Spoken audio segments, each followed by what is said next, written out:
ಕಥೆ ಶುರುವಾಗೋದು William trainer ಅನ್ನೋ ಒಬ್ಬ ವ್ಯಕ್ತಿಯಿಂದ. ಇವನ ಲೈಫ್ ನೋಡೋಕೆ ಸೂಪರ್ ಆಗಿದೆ ಅಂತ ಅನ್ಸುತ್ತೆ, ಯಾಕಂದ್ರೆ ಇವನು ಸಖತ್ ರಿಚ್, ಜೊತೆಗೆ ಒಬ್ಬಳು ಬ್ಯೂಟಿಫುಲ್ ಗರ್ಲ್ ಫ್ರೆಂಡ್ ಕೂಡ ಇದ್ದಾಳೆ. ಆದ್ರೆ ಒಂದು ದಿನ ಬೆಳಗ್ಗೆ ಇವನ ಇಡೀ ಲೈಫ್ ಚೇಂಜ್ ಆಗ್ಬಿಡುತ್ತೆ. ಒಂದು ದಿನ ಮಳೆಯಲ್ಲಿ ಇವನು ಕೆಲಸಕ್ಕೆ ಲೇಟ್ ಆಗ್ತಿದೆ ಅಂತ ತಲೆ ಕೆಡಿಸಿಕೊಳ್ಳದೆ ಓಡ್ತಿರ್ತಾನೆ. ಫೋನ್ನಲ್ಲಿ ಎಷ್ಟು ಬ್ಯುಸಿ ಇರ್ತಾನೆ ಅಂದ್ರೆ ರಸ್ತೆಯಲ್ಲಿ ಗಮನ ಕೊಡದೆ ಟ್ಯಾಕ್ಸಿ ನಿಲ್ಲಿಸೋಕೆ ಟ್ರೈ ಮಾಡ್ತಾನೆ. ಅಷ್ಟರಲ್ಲೇ ಜೋರಾಗಿ ಹಾರ್ನ್ ಸೌಂಡ್ ಕೇಳಿಸುತ್ತೆ, ಕಣ್ಣಿಗೆ ಲೈಟ್ ಹೊಡೆದ ಹಾಗೆ ಆಗುತ್ತೆ, ಮತ್ತೆ ಗಾಡಿ ಟೈರ್ ಜಾರೋ ಸೌಂಡ್ ಕೇಳಿಸುತ್ತೆ. ಇದಾದ್ಮೇಲೆ ನಮಗೆ ಲೂಯಿಸಾ ಕ್ಲಾರ್ಕ್ ಅನ್ನೋ ಹುಡುಗಿ ಪರಿಚಯ ಆಗ್ತಾಳೆ. ಈ ಹುಡುಗಿ ಸಖತ್ ಚುರುಕು ಮತ್ತು ಯಾವಾಗಲೂ ನಗ್ನಗ್ತಾ ಇರೋ ಕ್ಯಾರೆಕ್ಟರ್. ಅವಳ ಮುಖದಲ್ಲಿ ಯಾವಾಗಲೂ ಸ್ಮೈಲ್ ಇದ್ದೇ ಇರುತ್ತೆ.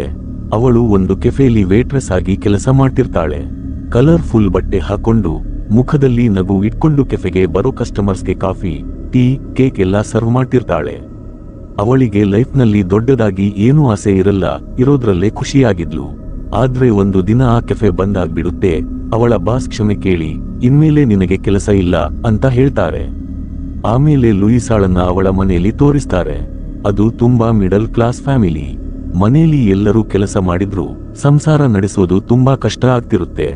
ರಾತ್ರಿ ಊಟ ಮಾಡುವಾಗ ಇದೇ ವಿಷಯಕ್ಕೆ ಮನೆಯಲ್ಲಿ ಜಗಳ ಕೂಡ ಆಗುತ್ತೆ.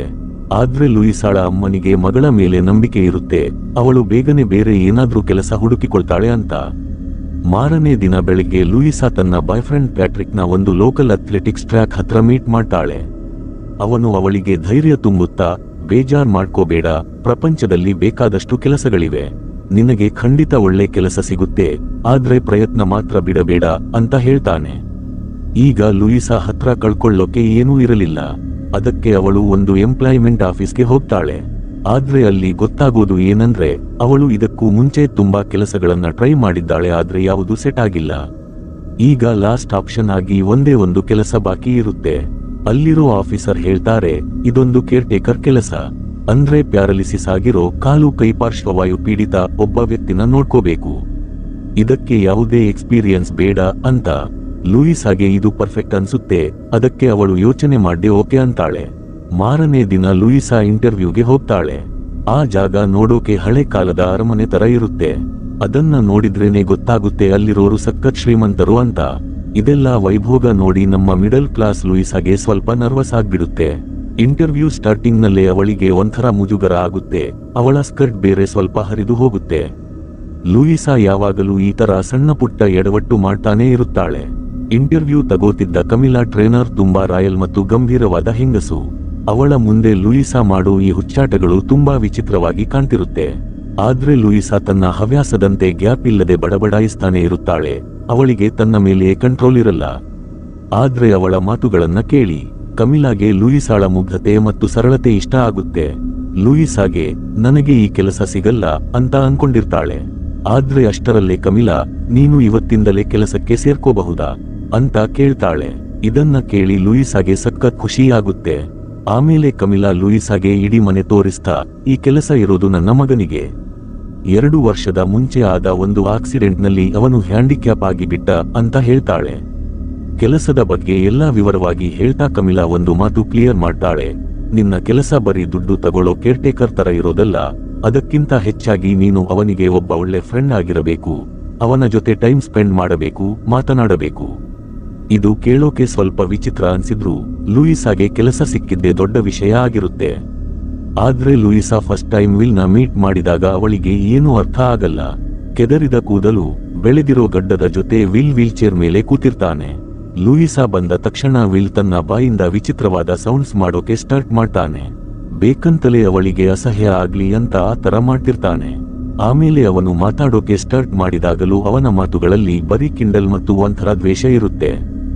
ದಿನ ಪೂರ್ತಿ ಒಂದೇ ಚೇರ್ ಮೇಲೆ ಕೂತು ಕೂತು ಅವನ ಮನಸ್ಸೆಲ್ಲ ಕಹಿಯಾಗಿ ಬಿಟ್ಟಿರುತ್ತೆ. ವಿಲ್ಲಾಡೋ ಟಾಂಗ್ ಮಾತುಗಳನ್ನ ಕೇಳಿ ಲೂಯಿಸಾಗೆ, ಛೇ, ಈ ಕೆಲಸ ಅಷ್ಟೊಂದು ಈಸಿ ಅಲ್ಲ ಅಂತ ಅನ್ಸೋಕೆ ಸ್ಟಾರ್ಟ್ ಆಗುತ್ತೆ. ಕೆಲಸ ಮುಗಿಸಿ ಮನೆಗೆ ಬಂದಾಗ ಲೂಯಿಸಾ ನೋಡ್ತಾಳೆ, ಮನೇಲಿ ಎಲ್ಲ ಉಲ್ಟಾ ಪಲ್ಟಾ ಆಗಿರುತ್ತೆ. ಸಾಮಾನುಗಳೆಲ್ಲ ಎಲ್ಲೆಂದರಲ್ಲಿ ಬಿದ್ದಿರುತ್ತೆ, ಕಿಚನ್ ಕೆಟ್ಟು ಹೋಗಿರುತ್ತೆ, ಮನೆಯವರೆಲ್ಲ ಸಖತ್ ಟೆನ್ಷನ್ ನಲ್ಲಿ ಇರ್ತಾರೆ. ಆದ್ರೆ ಲೂಯಿಸಾ ತನಗೆ ಕೆಲಸ ಸಿಕ್ತು ಅಂತ ಹೇಳಿದ ತಕ್ಷಣ ಇಡೀ ಫ್ಯಾಮಿಲಿ ಖುಷಿಯಿಂದ ಕುಣಿದಾಡುತ್ತೆ. ಮಾರನೇ ದಿನ ಕೆಲಸಕ್ಕೆ ಹೋದಾಗ ವಿಲ್ನ ಫಿಸಿಕಲ್ ಥೆರಪಿಸ್ಟ್ ನೇಥನ್ ಲೂಯಿಸಾಗೆ ತಿಳಿ ಹೇಳ್ತಾನೆ, ನೀನು ವಿಲ್ನ ಎತ್ತೋದು ಅಥವಾ ಈ ತರ ಕೆಲಸಗಳನ್ನ ನೀನು ವಿಲ್ನ ಎತ್ತೋದು ಅಥವಾ ಆ ತರಹದ ಕೆಲಸಗಳನ್ನೇನು ಮಾಡೋ ಅವಶ್ಯಕತೆ ಇಲ್ಲ ಅಂತ ನೇಥನ್ ಹೇಳ್ತಾನೆ. ಇದಕ್ಕೆ ಲೂಯಿಸಾ, ಹಾಗಾದ್ರೆ ನಾನು ಮಾಡ್ಬೇಕಾಗಿರೋದು ಏನಪ್ಪ ಅಂತ ಕೇಳ್ತಾಳೆ. ಅದಕ್ಕೆ ನೇಥನ್ ಹತ್ರನೂ ಕರೆಕ್ಟ್ ಆದ ಉತ್ತರ ಇರಲ್ಲ. ಅವನು ಬರೀ ಬಹುಶಃ ನಿನ್ನ ಕೆಲಸ ವಿಲ್ನ ಖುಷಿಯಾಗಿ ಇಡೋದು ಅನ್ಸುತ್ತೆ ಅಂತ ಅಷ್ಟೇ ಹೇಳ್ತಾನೆ. ಆದ್ರೆ ಲೂಯಿಸಾಗೆ ವಿಲ್ ಜೊತೆ ಫಸ್ಟ್ ಟೈಮ್ ಮಾತಾಡಿದ್ದು ಸ್ವಲ್ಪನೂ ಇಷ್ಟ ಆಗಿರಲ್ಲ. ಅವಳು ವಿಲ್ನ ಒಪ್ಪಿಸೋಕೆ ಟ್ರೈ ಮಾಡ್ತಾಳೆ, ಬಾ ನನ್ನ ಜೊತೆ ಹೊರಗಡೆ ಹೋಗೋಣ ಅಂತ. ಆದ್ರೆ ವಿಲ್ ಪ್ರತಿಯೊಂದು ವಿಷಯಕ್ಕೂ ಟ್ಯಾಂಗ್ ಕೊಟ್ಟಿರ್ತಾನೆ, ಸಖತ್ ರೂಡ್ ಆಗಿ ಬಿಹೇವ್ ಮಾಡ್ತಿರ್ತಾನೆ. ಆಮೇಲೆ ಅವನು ಡೈರೆಕ್ಟ್ ಆಗಿ, ತುಂಬಾ ಬಡಬಡಿಸ್ತೀಯಾ ನೀನು, ನನ್ನ ಸುತ್ತಮುತ್ತ ಇದ್ದಾಗ ಸ್ವಲ್ಪ ಕಮ್ಮಿ ಮಾತಾಡು ಅಂತ ಹೇಳ್ಬಿಡ್ತಾನೆ. ಇದರಿಂದ ನಮ್ಮ ಲೂಯಿಸಾ ಮುಖ ಸಣ್ಣದಾಗ್ಬಿಡುತ್ತೆ, ಬೇಜಾರಾಗುತ್ತೆ.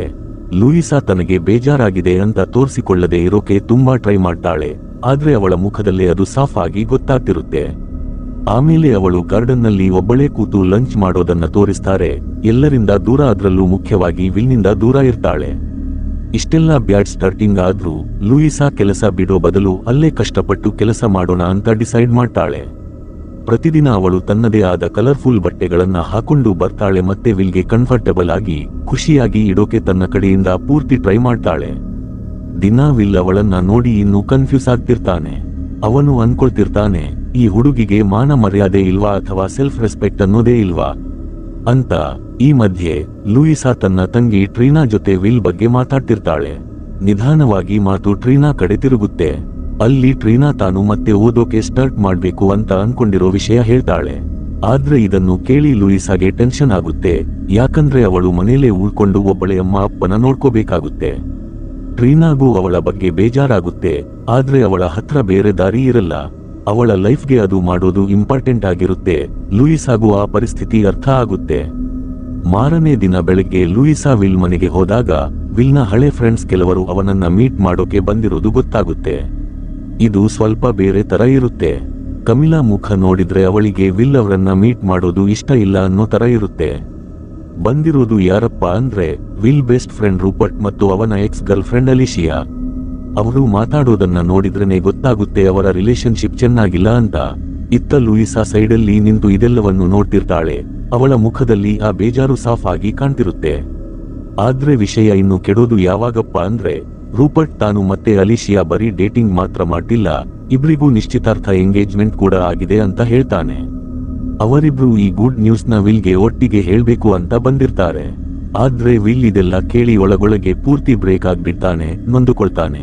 ಆದ್ರೆ ಅವನು ಪ್ರತಿ ಬಾರಿಯಂತೆ ತನ್ನ ಫೀಲಿಂಗ್ಸ್ ನ ತನ್ನ ಕಹಿ ಮತ್ತು ಕೋಪದ ಮಾತುಗಳ ಹಿಂದೆ ಮುಚ್ಚಿಡ್ತಾನೆ.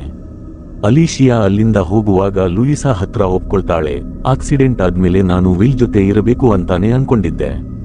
ಆದ್ರೆ ತನಗೆ ತಾನೇ ಹೆಲ್ಪ್ ಮಾಡ್ಕೊಳ್ಳೋಕೆ ಇಷ್ಟ ಇಲ್ಲದ ಇನ್ಯಾರೋ ಒಬ್ಬರಿಗೆ ನಾವು ಹೇಗೆ ತಾನೇ ಹೆಲ್ಪ್ ಮಾಡೋಕೆ ಸಾಧ್ಯ ಅಂತ. ಇದಕ್ಕೆ ಲೂಯಿಸಾ ಏನೂ ಹೇಳಲ್ಲ. ಆದ್ರೆ ಅವಳ ಮುಖ ನೋಡಿದ್ರೆ ಅವಳಿಗೆ ಆ ಮಾತು ಇಷ್ಟ ಆಗಿಲ್ಲ ಅಂತ ಗೊತ್ತಾಗುತ್ತೆ. ಅವರು ಹೋದ ಮೇಲೆ ಲೂಯಿಸಾಗೆ ಪಕ್ಕದ ರೂಮ್ನಿಂದ ಜೋರಾಗಿ ಏನೋ ಬಿದ್ದ ಸೌಂಡ್ ಕೇಳಿಸುತ್ತೆ. ಅವಳು ತಕ್ಷಣ ಅಲ್ಲಿಗೆ ಓಡಿ ಹೋಗಿ ನೋಡ್ತಾಳೆ. ವಿಲ್ನ ಫ್ರೇಮ್ ಮಾಡಿರೋ ಫೋಟೋಗಳೆಲ್ಲ ನೆಲದ ಮೇಲೆ ಬಿದ್ದು ಪುಡಿಪುಡಿಯಾಗಿರುತ್ತೆ. ವಿಲ್ ತಾನೇ ಬೇಕಂತಲೇ ಅವನ್ನ ಕೆಳಗೆ ತಳ್ಳಿರ್ತಾನೆ ಅಂತ ಅನ್ಸುತ್ತೆ. ಆಮೇಲೆ ಲೂಯಿಸಾ ತನ್ನ ಬಾಯ್ ಫ್ರೆಂಡ್ ಪ್ಯಾಟ್ರಿಕ್ ಜೊತೆ ಇರುವಾಗಲೂ ಬರೀ ವಿಲ್ ಬಗ್ಗೆನೇ ಮಾತಾಡ್ತಿರ್ತಾಳೆ. ಅವಳು ಹೇಳ್ತಾಳೆ, ನನಗೆ ನಂಬೋಕೆ ಆಗ್ತಿಲ್ಲ, ಪಾಪ ವಿಲ್ ಲೈಫ್ನಲ್ಲಿ ಫಸ್ಟ್ ಇಷ್ಟೊಂದು ಬ್ಯಾಡ್ ಆಯ್ತು. ಇದರ ಮೇಲಿಂದ ಅವನ ಬೆಸ್ಟ್ ಫ್ರೆಂಡ್ ಮತ್ತು ಎಕ್ಸ್ ಗರ್ಲ್ ಫ್ರೆಂಡ್ ಇಬ್ರು ಮದುವೆ ಆಗ್ತಿದ್ದಾರೆ. ಇದೆಲ್ಲ ನೋಡಿ ಆ ಪಾಪದ ಜೀವಕ್ಕೆ ತನ್ನ ಡಿಸೆಬಿಲಿಟಿ ಅಂಗವೈಕಲ್ಯ ಬಗ್ಗೆ ಇನ್ನೂ ಜಾಸ್ತಿ ಬೇಜಾರಾಗ್ತಿರಬಹುದು ಅಂತ. ಅವಳಿಗೆ ವಿಲ್ ಬಗ್ಗೆ ತುಂಬಾ ಕರುಣೆ ಬರ್ತಿರುತ್ತೆ. ಆದ್ರೆ ಪ್ಯಾಟ್ರಿಕ್ಗೆ ಇದರ ಬಗ್ಗೆ ಸ್ವಲ್ಪನೂ ತಲೆ ಕೆಡಿಸಿಕೊಳ್ಳಲ್ಲ. ಅವನ ಗಮನ ಎಲ್ಲೋ ಬೇರೆ ಕಡೆ ಇರುತ್ತೆ. ಅಸಲಿಗೆ ಅವನು ಲೂಯಿಸಾಳನ್ನ ನಾರ್ವೆಗೆ ಕರ್ಕೊಂಡು ಹೋಗೋಕೆ ಒಪ್ಪಿಸಿರ್ತಾನೆ. ಅಲ್ಲಿ ಒಂದು ರೇಸ್ ನಡೀತಿರುತ್ತೆ. ಅದರಲ್ಲಿ ಅವನು ತನ್ನ ಫ್ರೆಂಡ್ಸ್ ಜೊತೆ ಪಾರ್ಟಿಸಿಪೇಟ್ ಮಾಡ್ಬೇಕು ಅನ್ಕೊಂಡಿರ್ತಾನೆ. ಲೂಯಿಸಾಗೆ ಫಸ್ಟ್ ಈ ವಿಷಯ ಗೊತ್ತೇ ಇರಲ್ಲ. ಗೊತ್ತಾದ ತಕ್ಷಣ ಅವಳು ಎಷ್ಟು ಗಾಬರಿ ಆಗ್ತಾಳೆ ಅಂದ್ರೆ ಅವಳಿಗೆ ಏನು ಹೇಳ್ಬೇಕು ಅಂತಾನೆ ಗೊತ್ತಾಗಲ್ಲ. ಅವಳ ಮಾತು ಕೇಳಿ ಪ್ಯಾಟ್ರಿಕ್ ಹಿಂದೆ ಸರಿಯೋ ಹಾಗೆ ಇರಲ್ಲ. ಅದಕ್ಕೆ ಅವಳು ಸುಮ್ಮನೆ ನಾಟಕ ಮಾಡ್ತಾ, ಹಾ ನಾನು ತುಂಬಾ ಖುಷಿಯಾಗಿದ್ದೀನಿ, ವಾವ್ ಅಂತಾಳೆ. ಮಾರನೇ ದಿನ ಕೆಲಸಕ್ಕೆ ಹೋದಾಗ ನಿನ್ನೆ ವಿಲ್ ಒಡೆದು ಹಾಕಿದ್ದ ಫೋಟೋಗಳನ್ನ ಲೂಯಿಸಾ ಸರಿ ಮಾಡ್ತಿರೋದನ್ನ ವಿಲ್ ನೋಡ್ಬಿಡ್ತಾನೆ. ಅವನು ತಕ್ಷಣ, ನನಗೆ ಆ ಫೋಟೋಗಳನ್ನ ಸರಿ ಮಾಡೋದು ಇಷ್ಟ ಇಲ್ಲ, ನಾನು ನನ್ನನ್ನ ಆ ಹಳೆ ರೂಪದಲ್ಲಿ ನೋಡೋಕೆ ಇಷ್ಟಪಡಲ್ಲ ಅಂತ ಹೇಳ್ತಾನೆ. ಅವನಿಗೆ ತನ್ನ ಹಳೆ ಲೈಫ್ ನೆನಪು ಮಾಡೋ ಯಾವುದೇ ವಿಷಯ ಇಷ್ಟ ಇರಲ್ಲ, ಯಾಕಂದ್ರೆ ಅದರಿಂದ ತಾನು ಇನ್ನು ಹ್ಯಾಂಡಿಕ್ಯಾಪ್ ಅನ್ನೋದು ನೆನಪಾಗುತ್ತೆ. ಅವನು ಲೂಯಿಸಾ ಮೇಲೆ ಕೋಪ ಮಾಡ್ಕೊಳ್ಳೋಕೆ ಸ್ಟಾರ್ಟ್ ಮಾಡ್ತಾನೆ. ಯಾರನ್ನ ಕೇಳಿ ನೀನು ಇದನ್ನೆಲ್ಲ ಸರಿ ಮಾಡ್ತಿದ್ದೀಯಾ ಹುಚ್ಚು ಹುಡುಗಿ ಅಂತ. ಆದ್ರೆ ಈ ಸಲಿ ಲೂಯಿಸಾ ಸುಮ್ಮನೆ ಇರಲ್ಲ. ಅವಳು ಕೂಡ ತಿರುಗಿ ಉತ್ತರ ಕೊಡ್ತಾ ಹೇಳ್ತಾಳೆ, ಮೊದಲನೇದಾಗಿ ಈ ತರಹ ಬಿಹೇವ್ ಮಾಡೋದನ್ನ ನಿಲ್ಲಿಸು, ಯಾಕಂದ್ರೆ ನಾನು ನಿನ್ನ ಜೊತೆ ಆ ತರಹ ಏನೂ ಮಾಡಿಲ್ಲ. ಕೋಪದಲ್ಲಿ ಅವಳು ಇದನ್ನು ಹೇಳಿಬಿಟ್ಲು, ನನಗೇನು ನಿನ್ನ ಜೊತೆ ಇಲ್ಲಿ ಕೂತ್ಕೊಂಡು ಮಾತಾಡೋಕೆ ಇಷ್ಟ ಇಲ್ಲ. ನಾನು ಬರೀ ದುಡ್ಡಿಗೋಸ್ಕರ ಈ ಕೆಲಸ ಮಾಡ್ತಿದ್ದೀನಿ. ನನಗೆ ಇದರ ತುಂಬಾ ಅವಶ್ಯಕತೆ ಇದೆ. ಅದಕ್ಕೆ. ಮತ್ತು ಈ ಮಾತು ವಿಲ್ ಮನಸ್ಸಿಗೆ ತಟ್ಟಿತು. ಅದೇ ದಿನ ಮಧ್ಯಾಹ್ನ ಸಡನ್ ಆಗಿ ವಿಲ್ ಲೂಯಿಸಾಳನ್ನ ತನ್ನ ಜೊತೆ ಮೂವಿ ನೋಡೋಕೆ ಕರೆದ. ಲೂಯಿಸಾಗೆ ಸಬ್ಟೈಟಲ್ಸ್ ಇರೋ ಮೂವಿ ನೋಡೋದು ಅಷ್ಟಾಗಿ ಇಷ್ಟ ಇರಲಿಲ್ಲ. ಆದ್ರೂ ಅವಳು ಹಾ ಅಂದ್ಲು. ಆದ್ರೆ ಸ್ವಲ್ಪ ಹೊತ್ತಿನಲ್ಲೇ ಅವಳಿಗೆ ಆ ಮೂವಿ ತುಂಬಾ ಇಷ್ಟ ಆಯ್ತು. ಈ ಬಗ್ಗೆ ಅವರಿಬ್ಬರು ಮೊದಲನೇ ಸಲ ಸರಿಯಾಗಿ ಮಾತಾಡಿಕೊಂಡ್ರು. ಇದಾದ್ಮೇಲೆ ಇನ್ನು ಶಾಕಿಂಗ್ ವಿಷಯ ನಡೆಯಿತು. ವಿಲ್ ಹೇಳಿದ, ಸ್ವಲ್ಪ ಹೊರಗಡೆ ಹೋಗಿ ಬರೋಣ್ವಾ.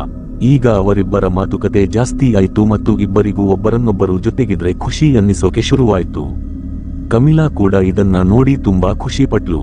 ಆಮೇಲೆ ಹಾಸ್ಪಿಟಲ್ ಟ್ರಿಪ್ ಒಂದರಲ್ಲಿ ನೇತನ್ ಲೂಯಿಸಾಗೆ ವಿಲ್ ಲೈಫ್ ಎಷ್ಟು ಕಷ್ಟ ಇದೆ ಅಂತ ನೀಟಾಗಿ ಅರ್ಥ ಮಾಡಿಸಿದ. ಅವನು ಹೇಳಿದ, ಅವನು ಹುಷಾರಾಗೋಕೆ ಯಾವುದೇ ಚಾನ್ಸ್ ಇಲ್ಲ. ಇನ್ನು ಬೇಜಾರಿನ ವಿಷಯ ಅಂದ್ರೆ ಈ ಕಂಡೀಷನ್ ಇರೋದ್ರಿಂದ ಅವನಿಗೆ ಬೇಗ ದೊಡ್ಡ ದೊಡ್ಡ ಕಾಯಿಲೆಗಳು ಬರಬಹುದು. ಜೊತೆಗೆ ಅವನಿಗೆ ಯಾವಾಗಲೂ ನೋವು ಇರುತ್ತೆ, ಅವನು ಯಾವತ್ತೂ ನಾರ್ಮಲ್ ಆಗಿರಲ್ಲ ಅಂತಾನು ಹೇಳಿದ. ಗೊತ್ತಾ, ಈಗ ಲೂಯಿಸಾಗೆ ಅರ್ಥ ಆಯ್ತು ವಿಲ್ ತೋರಿಸಿಕೊಳ್ಳುವಷ್ಟು ಅವನ ಲೈಫ್ ಸಿಂಪಲ್ ಆಗಿಲ್ಲ ಅಂತ. ಆಮೇಲೆ ಆ ರಾತ್ರಿ ಲೂಯಿಸಾ ಪ್ಯಾಟ್ರಿಕ್ ಜೊತೆ ಮೂವಿ ನೋಡೋಕೆ ಹೋದಾಗ ಅವಳು ಒಂದು ಫಾರಿನ್ ಸಿನಿಮಾ ನೋಡೋಣ ಅಂದ್ಲು. ಆದ್ರೆ ಪ್ಯಾಟ್ರಿಕ್ ಅವಳ ಮಾತನ್ನ ಕೇರ್ ಮಾಡದೆ ಒಂದು ಕಾಮಿಡಿ ಮೂವಿ ಟಿಕೆಟ್ ತಗೊಂಡು ಬಂದ್ಬಿಟ್ಟ. ಕೆಲವು ದಿನಗಳ ನಂತರ ಹೊರಗಡೆ ಹಿಮ ಬೀಳ್ತಿತ್ತು, ಆದ್ರೆ ಒಳಗಡೆ ವಿಲ್ ತಬಿಯತ್ ಖರಾಬಾಯ್ತು. ಅವನಿಗೆ ತುಂಬಾ ಜ್ವರ ಇತ್ತು. ಅವನ ತಂದೆ ಲೂಯಿಸಾಗೆ ಅವನನ್ನ ನೋಡ್ಕೋ ಅಂತ ಹೇಳಿದ್ರು. ಲೂಯಿ ಹಾಗೆ ಮಾಡಿದ್ಲು. ಆದ್ರೆ ಟೈಮ್ ಹೋದ ಹಾಗೆ ಅವನ ಕಂಡೀಷನ್ ಇನ್ನೂ ಜಾಸ್ತಿ ಹಾಳಾಯ್ತು. ಅವಳು ಹೆಲ್ಪ್ಗಾಗಿ ಕಾಲ್ ಮಾಡೋಕೆ ಟ್ರೈ ಮಾಡಿದ್ಲು.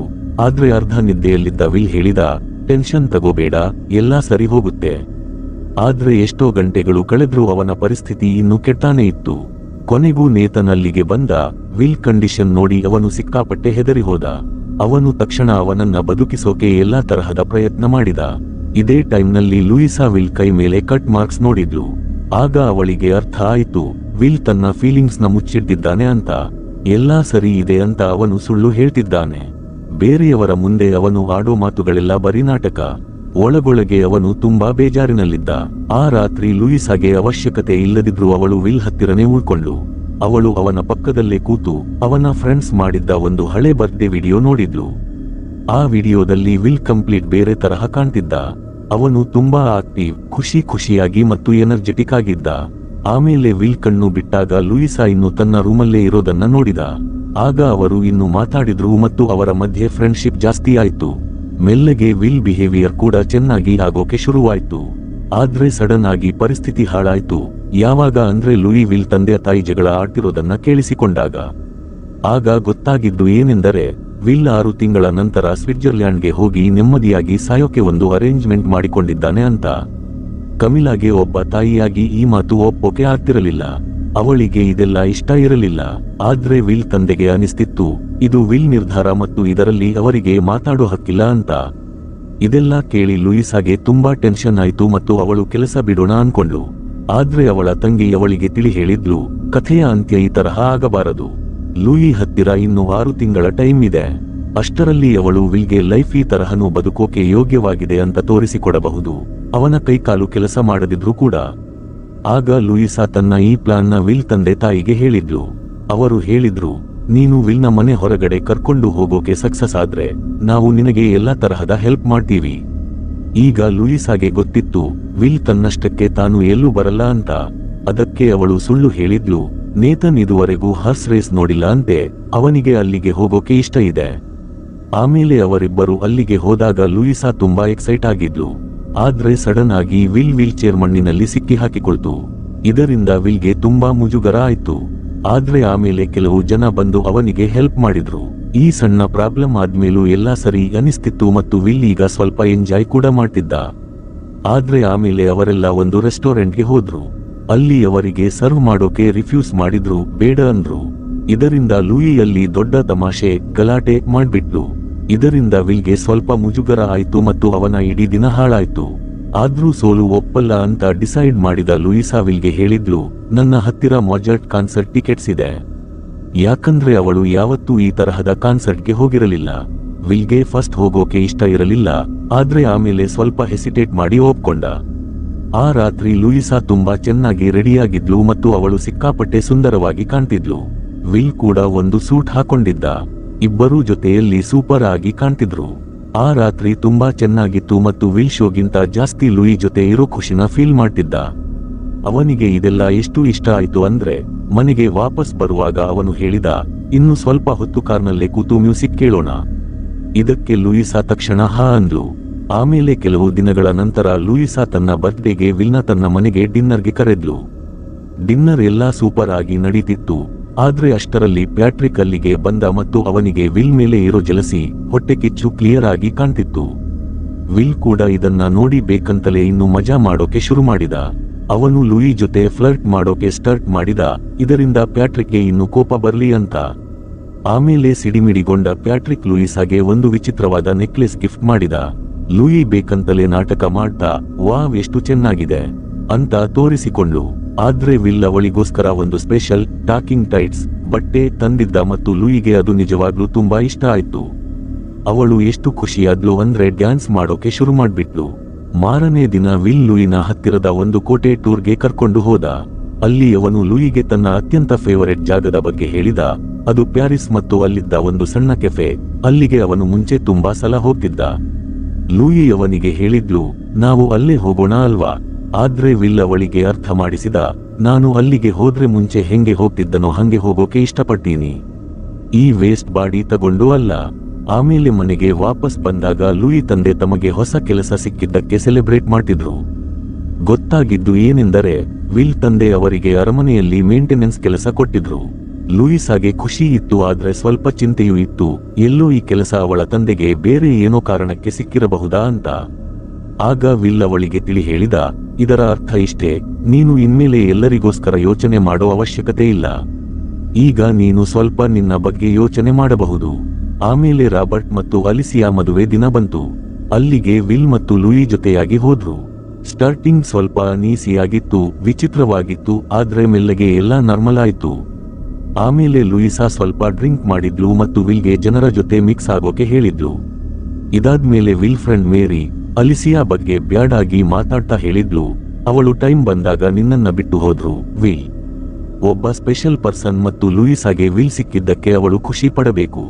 ಲೂಯಿಸಾ ಕೂಡ ಅವಳ ಮಾತನ್ನ ಒಪ್ಕೊಂಡ್ಲು ಮತ್ತು ಇದನ್ನ ತೋರಿಸೋಕೆ ಅವಳು ವಿಲ್ನ ಡ್ಯಾನ್ಸ್ ಫ್ಲೋರ್ಗೆ ಕರ್ಕೊಂಡು ಹೋದ್ಲು. ಜನ ಅವರಿಬ್ಬರನ್ನೇ ನೋಡ್ತಿದ್ರು, ಆದ್ರೆ ಅವರಿಗೆ ಯಾರ ಬಗ್ಗೆಯೂ ತಲೆ ಕೆಟ್ಟಿರ್ಲಿಲ್ಲ. ಆಮೇಲೆ ಆ ರಾತ್ರಿ ಮುಗಿಯುವಾಗ ವಿಲ್ ರೋಡ್ ಮೇಲೆ ವೀಲ್ ಚೇರ್ನ ಫಾಸ್ಟ್ ಆಗಿ ಓಡಿಸ್ತಿದ್ದ ಮತ್ತು ಲೂಯಿಸಾ ಅವನ ಮಡಲಲ್ಲಿ ಲಾಪ್ನಲ್ಲಿ ಕೂತಿದ್ಲು. ಇಬ್ಬರೂ ಜೊತೆಯಲ್ಲಿ ನಗ್ತಾ ಎಂಜಾಯ್ ಮಾಡ್ತಿದ್ರು. ಮಾರನೇ ದಿನ ವಿಲ್ ತಾಯಿಗೆ ಟೆನ್ಷನ್ ಆಯ್ತು, ಯಾಕಂದ್ರೆ ಅವನು ಇಡೀ ರಾತ್ರಿ ಹೊರಗಡೆ ಇದ್ದ ಮತ್ತು ನೇತನ್ಗೆ ಕೂಡ ವಿಲ್ ಡ್ರಿಂಕ್ ಮಾಡಿದ್ದು ಸರಿ ಅನಿಸಲಿಲ್ಲ. ಆದ್ರೆ ಇಬ್ಬರು ಅವನಲ್ಲಿ ಒಂದು ಚೇಂಜ್ ನೋಡಿದ್ರು, ಅದೇನೆಂದ್ರೆ ವಿಲ್ ಮುಂಚೆಗಿಂತ ತುಂಬಾ ಖುಷಿಯಾಗಿ ಕಾಣ್ತಿದ್ದ. ಇದಾದ್ಮೇಲೆ ನಾವು ಪ್ಯಾಟ್ರಿಕ್ ಮತ್ತು ಲೂಯಿ ಇಬ್ಬರು ಜೊತೆಯಾಗಿ ಟ್ರೈನಿಂಗ್ ಮಾಡೋದನ್ನ ನೋಡ್ತೀವಿ. ರನ್ ಮಾಡ್ತಾ ಅವರಿಬ್ಬರು ಹಾಲಿಡೇ ಪ್ಲಾನ್ ಮಾಡ್ತಿರುವಾಗ ಲೂಯಿಗೆ ನೆನಪಾಯ್ತು, ಆ ಟೈಮ್ನಲ್ಲಿ ನಾನು ವಿಲ್ ಜೊತೆ ಇರಬೇಕಲ್ವಾ, ನೋಡು ನೀನು ಒಬ್ಬನೇ ಹೋಗಬೇಕಾಗುತ್ತೆ. ಇದನ್ನ ಕೇಳಿ ಪ್ಯಾಟ್ರಿಕ್ ಕೋಪದಲ್ಲಿ ಸಿಡಿದು ಬಿದ್ದ. ಅವನಿಗೆ ಅನಿಸ್ತಿತ್ತು ಲೂಯಿ ತನಗಿಂತ ಜಾಸ್ತಿ ಟೈಮ್ ವಿಲ್ಗೆ ಕೊಡ್ತಾಳೆ ಅಂತ.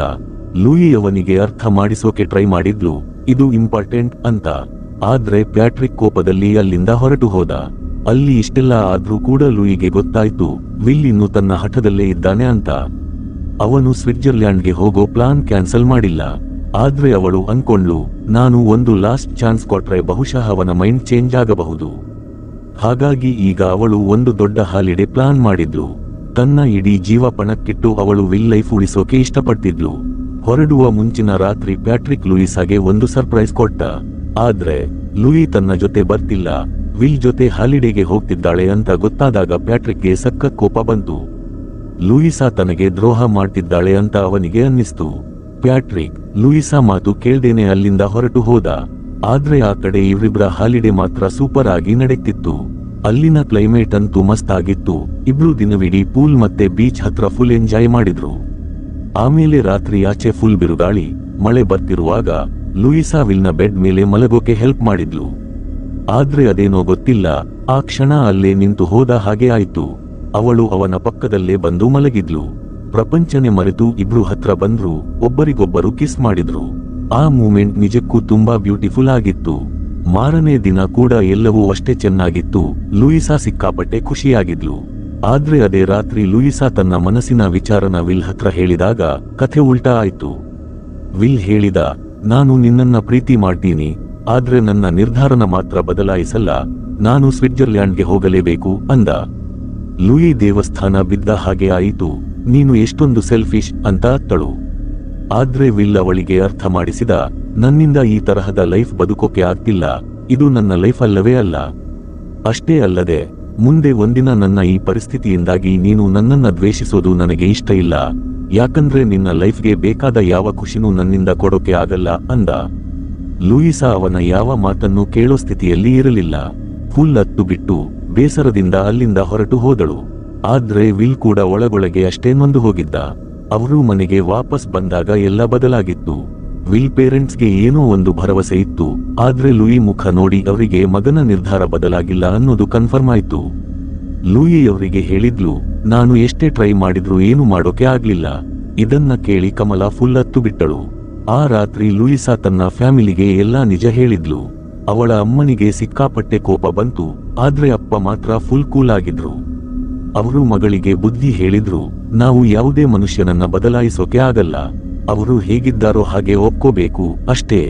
ನಮ್ಮ ಪ್ರೀತಿ ಒಂದಲ್ಲ ಒಂದು ದಿನ ಅವರಿಗೆ ಅರ್ಥ ಆಗಬಹುದು ಅಷ್ಟೇ ಅಂದ್ರು. ಅವಾಗ ಲೂಯಿಸಾಗೆ ತನ್ನ ತಪ್ಪಿನ ಅರಿವಾಯ್ತು.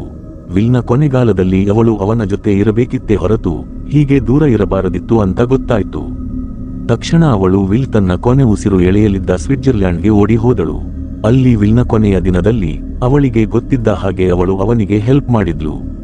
ಅವನ ಪಕ್ಕದಲ್ಲೇ ಬೆಡ್ ಮೇಲೆ ಮಲಗಿ ಇಬ್ರು ಒಬ್ಬರನ್ನೊಬ್ಬರು ಗಟ್ಟಿಯಾಗಿ ಅಪ್ಪಿಕೊಂಡು ಸುಮ್ಮನೆ ಮಲಗಿದ್ರು. ಅದು ಅವರ ಲೈಫ್ನ ಅತ್ಯಂತ ಸುಂದರವಾದ ಕ್ಷಣವಾಗಿತ್ತು. ಕೆಲವು ದಿನಗಳ ನಂತರ ಲೂಯಿಸಾ ಪ್ಯಾರಿಸ್ನಲ್ಲಿದ್ದಳು. ವಿಲ್ ತನಗೆ ಇಷ್ಟವಾದ ಜಾಗ ಅಂತ ಹೇಳಿದ್ದ ಆ ಪುಟ್ಟ ಕೆಫೆಯಲ್ಲೇ ಅವಳು ಕೂತಿದ್ದಳು.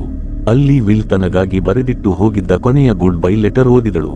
ಆ ಲೆಟರ್ನಲ್ಲಿ ವಿಲ್ ಲೂಯಿಸಾಗೆ ಮನಸಾರೆ ಥ್ಯಾಂಕ್ಸ್ ಹೇಳಿ ಲೈಫ್ನಲ್ಲಿ ಮುಂದೆ ಹೋಗೋಕೆ ಹೇಳಿದ್ದ. ಅಷ್ಟೇ ಅಲ್ಲ, ಅವಳಿಗಾಗಿ ಒಂದು ದೊಡ್ಡ ಆಸ್ತಿಯನ್ನೇ ಬರೆದಿಟ್ಟು ಹೋಗಿದ್ದ. ಈಗ ಅವಳ ಹತ್ರ ಯಾವುದೇ ಜವಾಬ್ದಾರಿ ಇಲ್ಲದೆ ತನ್ನ ಲೈಫ್ನ ತನಗಾಗಿ ಖುಷಿಯಿಂದ ಬದುಕುವಷ್ಟು ದುಡ್ಡಿತ್ತು. ಕೊನೆಯಲ್ಲಿ ಲೂಯಿಸಾ ಪ್ಯಾರಿಸ್ ರಸ್ತೆಗಳಲ್ಲಿ ನಡ್ಕೊಂಡು ಹೋಗ್ತಿದ್ಲು. ಅಲ್ಲಿ ಅವಳಿಗಾಗಿ ಒಂದು ಹೊಸದಾದ ಸುಂದರವಾದ ಲೈಫ್ ಕಾಯ್ತಾ ಇತ್ತು.